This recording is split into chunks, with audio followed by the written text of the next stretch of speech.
that one today. How can I give thanks for the things he has done for us? Things so undeserved, and yet he proves to prove his love for us.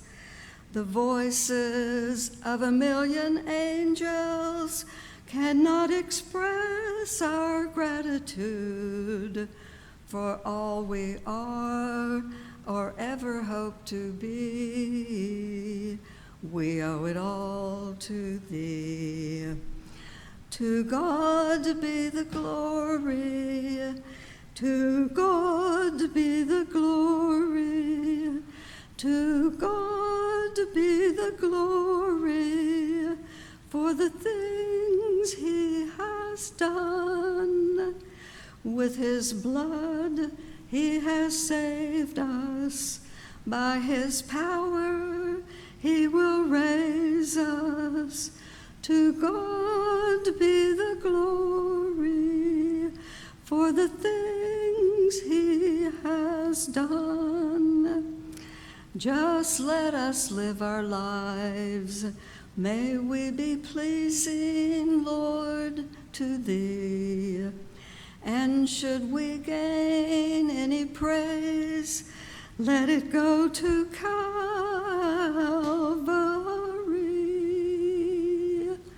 With his blood he has saved us. By his power he will raise us. To God be the glory for the things he has done.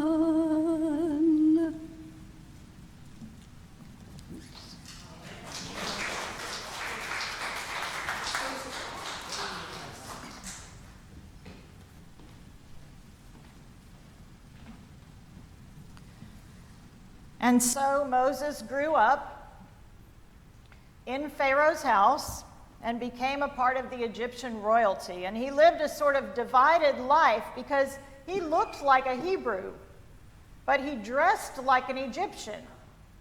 He knew who his birth family was, but he was living in luxury.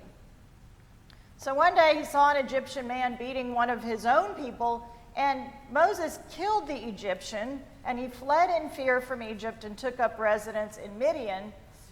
And there he heard the voice of God in a burning bush telling him to help his people escape their slavery. So with the help of his brother Aaron and his sister Miriam, and through the power of God, Moses accomplished this. So now the people are in the wilderness, and this is where our story picks up again. So listen to this reading from Numbers chapter 12, beginning in verse 1. And listen to what God is saying to you today through these words. While they were at Hazeroth, Miriam and Aaron spoke against Moses because of the Cushite woman whom he had married, for he had indeed married a Cushite woman. And they said, "Has the Lord spoken only through Moses? Has he not spoken through us also?" And the Lord heard it. Now the man Moses was very humble, more so than anyone else on the face of the earth. Suddenly, the Lord said to Moses, Aaron, and Miriam, "Come out, you three, to the tent of meeting." So the three of them came out. Then the Lord came down in a pillar of cloud and stood at the entrance of the tent and called Aaron and Miriam, and they both came forward. And God said, "Hear my words. When there are prophets among you, I, the Lord, make myself known to them in visions. I speak to them in dreams.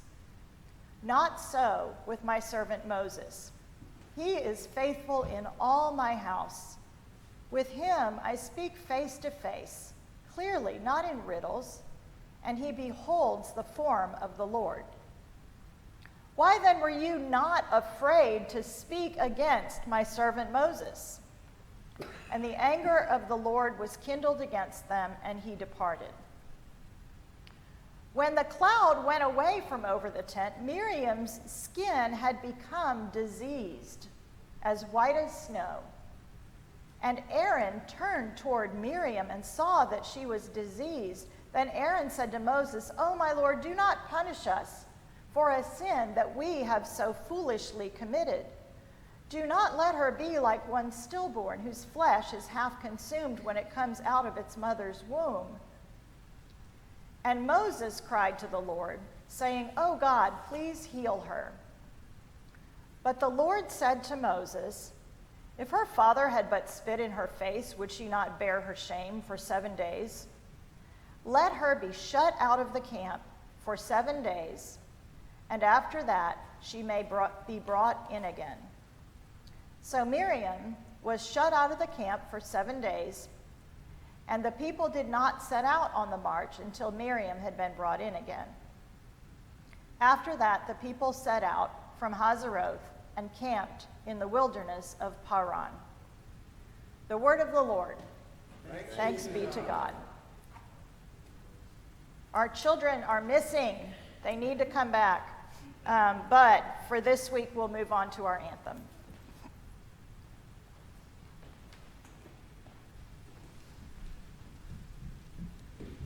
Can you sing? Yes, thank you. And I put my glasses on. Don't let me get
So when my sister Annie and I were little kids, she was a year older than me. She is a year older than me.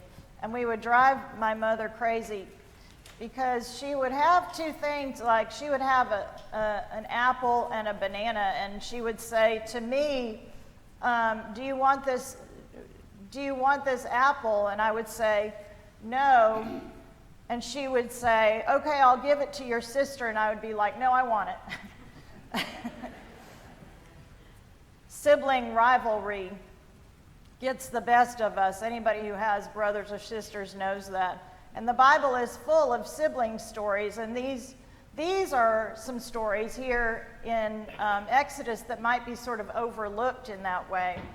We first hear of Miriam as this protective older sister. She saved Moses' life.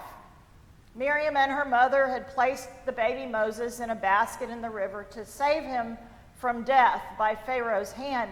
And then she stood nearby and watched him and watched what would happen to him. Pharaoh's daughter comes by, and she finds this little baby, and she pulls him out of the water, and she figures, well, I'll just keep this baby because she's a princess and she can do whatever she wants. So Miriam steps out of her hiding place at that moment, and she offers to find a Hebrew woman to nurse the baby. So I'll go find you a slave woman who will do this for you. And the princess suddenly remembers that that's a thing, that you have to nurse the baby. and children require nourishment, and she doesn't want to do it, so having someone else would be a lot easier. So Miriam brings Moses back home. When he is weaned, she brings him back to the princess, as she had promised. And he grew up in the lap of luxury, while Miriam remained a slave. When Moses was called back to Egypt after he had left, and he was called back, and this time he was called back on the side of his birth family. So Miriam, the older sister who had saved her brother's life, was now to be saved by him, almost as if she had become the younger sister. So good that they're going to be saved, but this is a little shift in family dynamics.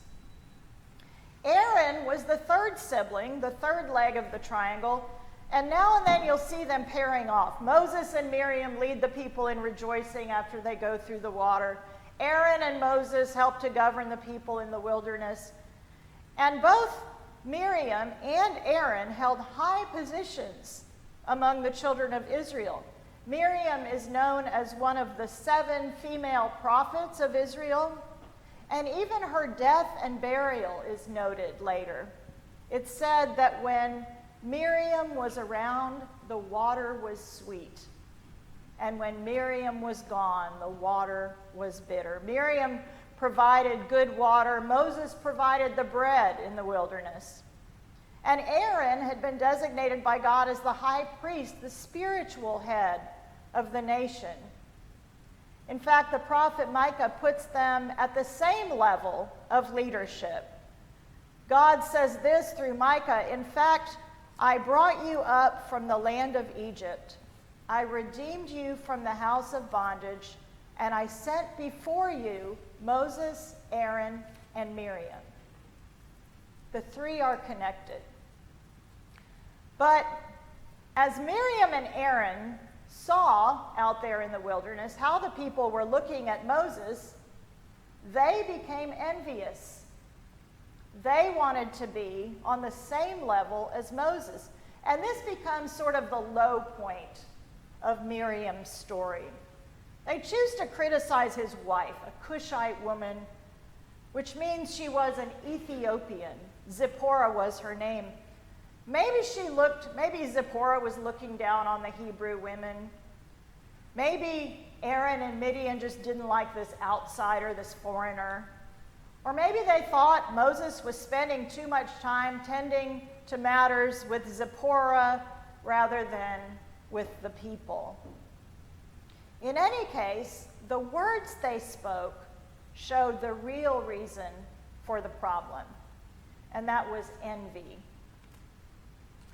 So before we start beating up on Miriam and Aaron for their envy, we need to face the fact that they are not unique in their struggle. One writer said, if envy were an illness, the world would be a hospital. So, social psychologist Mary Silver writes, to be human is to compare ourselves with others. Comparison is the basis of envy. You must first compare, and then in comparison you feel deprived. You feel less than. And we're taught to compare. Parents may have compared you with siblings or friends or cousins, and we naturally compare ourselves with these folks too. Comedian James Breakwell tells stories about his kids, and he says to one of his kids, "You ate all the cookies and your sister didn't get any. What does that say to you?" And the kid says, "I won." Siblings compete every day for the love of their parents, for what they can get. There's an assumption that the love supply is limited. So whoever gets the bigger scoop of ice cream must be loved more by mom or dad. But envy then moves out from the home into school, into the workplace, even into our friendships. Our society not only encourages envy, it requires envy to maintain itself. Advertising is one of the primary catalysts for envy. In the United States alone, the advertising industry spends $6 billion a day. And the result is that envy is pervasive, and far too many of us live in a perpetual state of dissatisfaction. So here are a few questions we can ask ourselves to see if envy might be creeping into our lives. Maybe think of this back with your siblings again and see if this makes sense. Are you upset when your siblings or your acquaintances advance beyond where you are, socially or professionally? That's envy. Do you feel discomfort because of that person's success? Do you belittle the accomplishments or the talents or the appearances of others? Are you tempted to badmouth a person if you feel inferior to them? Envy is especially embarrassing because it often seems so petty. It creeps around, and a lot of times we don't realize it's there until it becomes bitterness. So God is obviously angry at Miriam and Aaron for this envy. So what is it about envy that ignites that much anger with God? Well, first, envy devalues who you are, your own self-worth. It denies the uniqueness that God made when he created you. We envy because we look outside of ourselves to feel good about ourselves. We waste energy focusing on what we can't do instead of celebrating who we are and what we can do. Envy distances us from God and from each other. God was angry because Miriam and Aaron thought they knew better than God, that they should have the same job, the same level as Moses. In the end, we need to remember that we can shake our fists at God all we want, but God's supply of love and grace is unlimited. Envy also can destroy community. The envy of Miriam and Aaron would have driven a wedge between them and Moses, but it also would have had a damaging effect on the whole nation. They had worked together to bring the people out. They needed to continue to work together to finish their mission. So God strikes Miriam with leprosy. Of course, Aaron has shown envy as well. No idea why it was just Miriam who was punished, but that's what we hear. So Miriam is separated from the rest of the community. When she is redeemed and returned, the community is whole again. The water was sweet again. We have countless opportunities for envy. We all know people who we think are more attractive or who have an easier lifestyle, and social media has exacerbated this. My life will never be as smooth as the lives of Instagram influencers. There's no way. So then the question is, how do we deal with that? Here are some ideas. First, we need to call envy what it is. We need to recognize it and admit our feelings. Sometimes we're so ashamed of it that we don't even admit to ourselves that that's what's going on. Once we own up to envy, we can empower ourselves to turn that around, to be inspiring to us rather than dragging us down. We need to stop making comparisons. We need to train our minds to keep from viewing people in a hierarchy and to remember that different is different, not better or worse. God has made each one of you beautiful, just as you are, exactly as you are. And when you start getting closer to some people that you envy, often you find that their lives aren't as smooth and aren't as wonderful as they might have appeared. You find out that they struggle with some other things that you had no idea about. We need to celebrate the gifts and opportunities of others. We need to be able to say, "I'm so happy for you," without gritting our teeth. It really helps to remember that my friends' victories are my victories. When it comes to serving God, there is room for everyone. We need to find our contentment and our significance not in our achievements or our possessions or our lifestyle, but in God, God's self. Remember that indeed Christ is all he says he is. Christ is aware of our needs and will supply our needs. If we have God, we have enough. So as we approach the table of grace, we're reminded that we all have a history. We all have good things and not so good things for which we're known. We all have our high points in life when we're out front, when we're listened to, when we're followed, when we're respected, and we all have our low points as well, when we not only disappoint our family members, but we even kindle the anger of God. Like Miriam, we can end up alone at times, separated from the community in a sort of quarantine life. Nevertheless, God is gracious.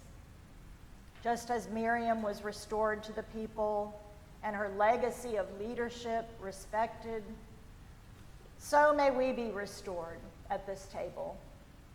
God used Miriam, heroic and flawed as she was, to accomplish extraordinary things on behalf of her people.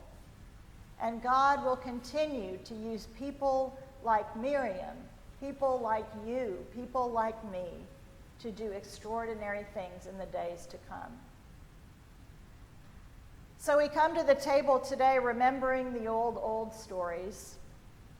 We come to the table confessing our own sins, whatever they may be.